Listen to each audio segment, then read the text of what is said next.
சபையில் அமைந்திருக்கும் ஆண்டோர்களுக்கும் சான்றோர்களுக்கும் அறிஞர்களுக்கும் என் பணிவான வணக்கம்.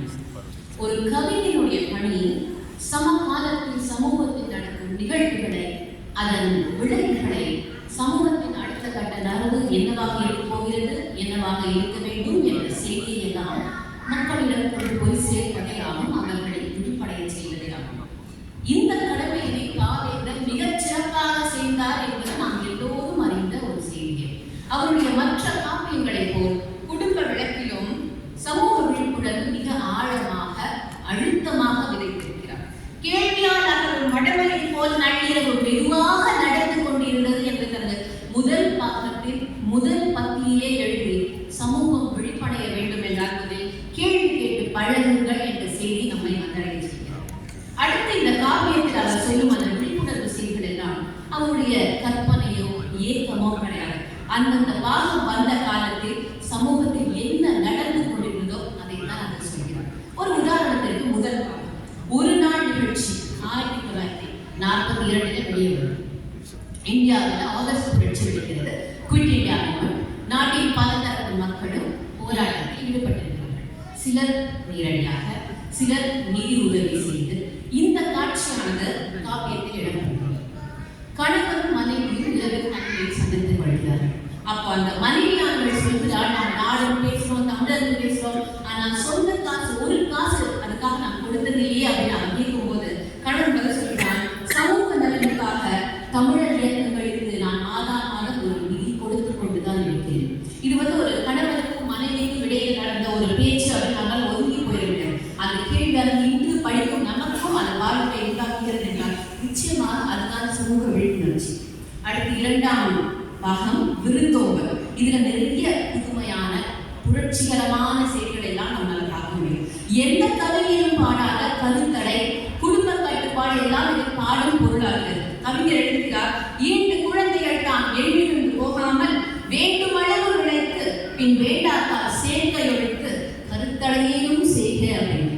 அந்த காலகட்டத்தில் M S. Swaminathan, V. R. Rajan போன்றவர்கள் குடும்ப கட்டுப்பாட்டின் அவசியத்தை மக்களுக்கு புரிய வைக்க பெரும் முயற்சி செய்து கொண்டிருக்கிறார்கள். அப்ப அந்த செய்தி இந்த நூலில் அந்த காலகட்டத்தில் வந்தபோது படித்து நிறைய பேருக்கு அந்த செய்தி போய் சேர்ந்து விழிப்புணர்வு உண்டாகி இருக்கும் இல்லையா? அடுத்து இன்னொரு காட்சி என்னன்னா, நகைமுத்தும் அவருடைய தம்பி நாவரசனும் தெருவில் போகிறார்கள். அப்போ மனிதனை மனிதன் இழுக்கும் அந்த இழுப்பு வண்டி கை ரிக்ஷாவை பார்க்கிறாங்க. அப்ப அந்த நகைமுத்து சொல்கிறாள், இழுப்பவன் வலியவன் ஏனோர் செல்வன் இருவரும் ஒரு நிலையை நாடில் ஆளை ஆள் இழுத்தல் அகலும் அப்படின்னு. ஒரு நிகழ்வை அடுத்தவர்களுடைய இடத்தில் இருந்து பார்த்து அவர்களுடைய வலி வேதனையை புரிந்து கொள்ளும் போதால் அதை அகற்ற வேண்டும் என்ற எண்ணம் உண்டாகும். அதுதான் விழிப்புணர்வு. அடுத்து கல்வியின் முக்கியத்துவம் காப்பியம் முழுவதும் பேசுகிறேன். பாரதி சொல்வான், பெண்கள் அறிவை வளர்த்தால் மையம் வேதமையற்றிலும் காணீர் அப்படின்னு பாரதாசன் தான் வழிமொழித்தார். பெண்களுக்கு கல்வி வேண்டும் மக்களை பேணுவதற்கு, பெண்களுக்கு கல்வி வேண்டும் உலகினை பேணுவதற்கு, பெண்களுக்கு கல்வி வேண்டும் கல்வியை பேணுவதற்கு. இதுல ஒரு பெண் படித்தால் சமுதாயம் முன்னேறுகிற ஒரு செய்தி இருக்கு. இதோடு அவர் நிறுத்தியிருந்தால் பெண்ணின் பெருமையை பேசினார் என்று ஒட்டுக்கொள்ளலாம். ஆனால் பாரதாசனுக்கு ஆணுக்கும் பெண்ணும் சமம். பெண்ணுக்கு ஒரு செய்தி என்றால் அது ஆணுக்கும் ஒரு செய்தி இருக்கிறது. என்னன்னா, பெண்களுடைய வேலைகள் சமையல் உட்பட எல்லா வேலைகளும் ஆண்களும் கற்றுக்கொள்ள வேண்டும் என்ற செய்தி அங்கே இருக்கிறது. இன்னைக்கு நம்ம ஹோலிஸ்டிக் டெவலப்மெண்ட் பேசிட்டு போறோம். அனைத்து விஷயங்களையும் கற்றுக்கொண்டு அதான் அந்த இடத்துல அவர் சொல்கிறார் 80 வருடங்களுக்கு முன்பு இந்த பாகம் வெளிவந்தது 1944. இந்தியாவில் நரசிம்மா சாட்டர்ஜி அப்படின்னா முதல்ல இந்திய பல்கலைக்கழகத்தில் முனைவர் பட்டம் பெறுகிறார். அப்ப நாட்டில் அற்புதம் இங்கொன்றுமாக நடக்க தொடங்கி இருந்த அந்த விஷயங்களை, நல்ல விஷயங்களை எல்லாம் மக்களிடம் கொண்டு போய் சேர்ப்பதுதான் இந்த புத்தகத்துடைய நோக்கமாக இருக்கிறது. அடுத்து 3ஆம் பாகம் திருமணம். இதுல நிறைய புதுமையான செய்திகள். முதல்ல வேடம் நகை முத்துவுக்கும் தமிழர் முறைப்படி ரொம்ப எளிமையா திருமணம் நடக்குது. அதுவும் மணமகன் வீட்டில். அடுத்து அந்த மணமகளுடைய சம்மதம் கேட்கப்படுகிறது. இன்னைக்கு ஒரு சாதாரண விஷயம். கல்யாணம்னா முதல்ல பெண்ணுடைய விருப்பம் கேட்டுதான் எல்லா ஏற்பாடுகளும் செய்யும். ஆனால் 80 ஆண்டுகளுக்கு முன்பு பெண்ணுடைய விருப்பம் கேட்டுக்கொள்ள வேண்டும் என்பதும் சமூகத்தில் ஒரு புதிய செய்தி, விழிப்புணர்வு செய்தி. அடுத்து அந்த பெண்ணுடைய தந்தை சொல்வார், மாவரசன் என்பவர் சொல்வார், பெண்ணுக்கு சொத்தில் உரிமை இல்லை என்பர் நான் தருவேன் என்பார். இந்த பகுதி வெளியாகி அடுத்த ஒரு 4-5 ஆண்டுகளிலே இந்தியாவில் பெண்களுக்கு சொத்தில் சம உரிமை கொடுக்கப்பட வேண்டும் என்று இது போன்ற நடைமுறை இல்லாத ஆனால் இருந்தால் சமூகம் முன்னேற்றம் அடையும் என்ற பல சிந்தனைகள் காப்பியம் முழுவதும் பேசப்படுகிறது. 4ஆம் பகுதி மக்கள் பேர்.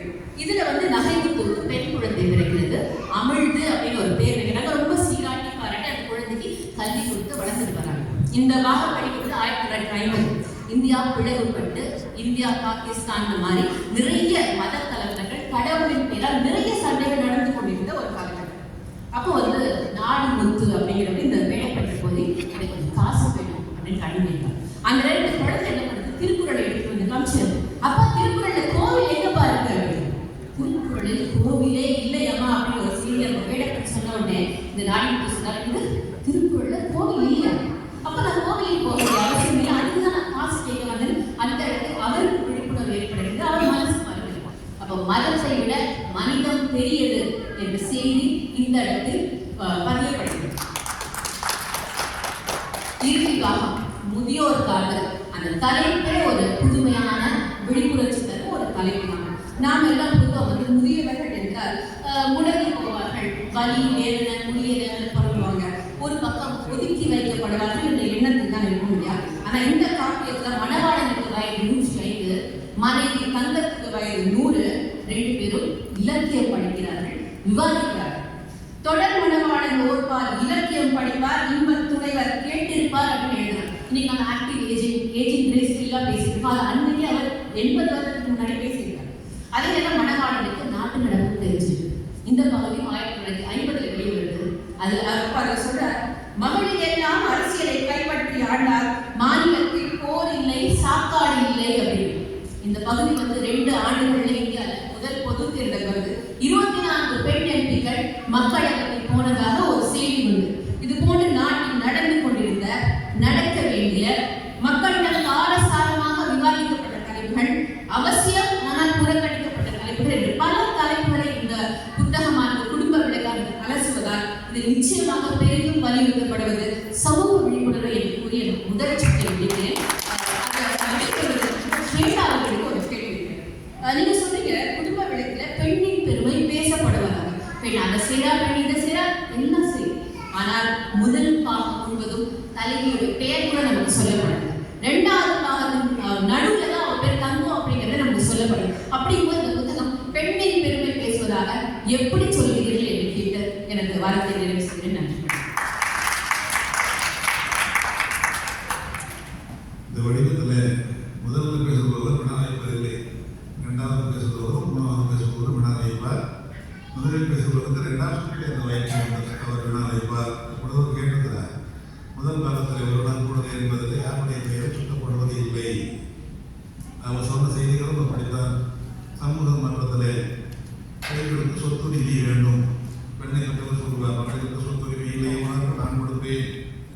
இன்றைக்கு நடைமுறைக்கு வந்துவிட்டது பெண்களுக்கு சொத்துரிமை என்று பாவிந்தருடைய கனவு. இன்றைக்கு முதலில் கொடுத்த மாநிலம் தமிழ்நாடு, பிறகு ஆந்திரா, இன்றைக்கு இந்தியா முழுவதும் இருந்துச்சு பெண்களுக்கு சொத்துரிமை அவருடைய கனவு. அதுபோல் கணவனை இழந்துவிட்டால் பெண்ணுக்கு மறுமண உரிமை வேண்டும். அப்பொழுது கிடையாது, ஆணுக்கு உண்டு, அறிமுகப்படுத்துவார். இதையுடைய எதிர்காலத்து மகன், இது 2ஆம் தரப்புடைய பொண்ணும் அறிமுகப்படுத்துவார். இவர் முதல் கணவருடைய 2ஆம் கணவருடைய என்று சொல்லக்கூடிய சூழல் இப்பொழுதுதான் லேசாக வருது. இதையும் அவர் சொல்லுகிறார், உடையாடும் வாழ்க்கை உடம்பு ஏற்பட்டால் மணவார்கரனை மணக்க விட வேண்டும். ஆடவரின் காதலுக்கும் பெண்கள் கூட்டம் அடைகின்ற காதலுக்கும் மாற்றம் உண்டா? வேடகன் தான் கிடைப்போர் மனைவி செத்தால் பெருங்கிடவன் காலத்தைய பெண் கிடைக்கின்றார். பாடாத போவதால் மங்கைகள் மணவாளன் இறந்தால் பின் மணத்தல் தீரார். பாடாத தேனீக்கள் உணவத்தின்றால் பசியாக நம்பையை பார்த்தது உண்டா? இல்லை. அதே போலதான் பெண்ணுக்கு மறுமண உரிமை வேண்டும்.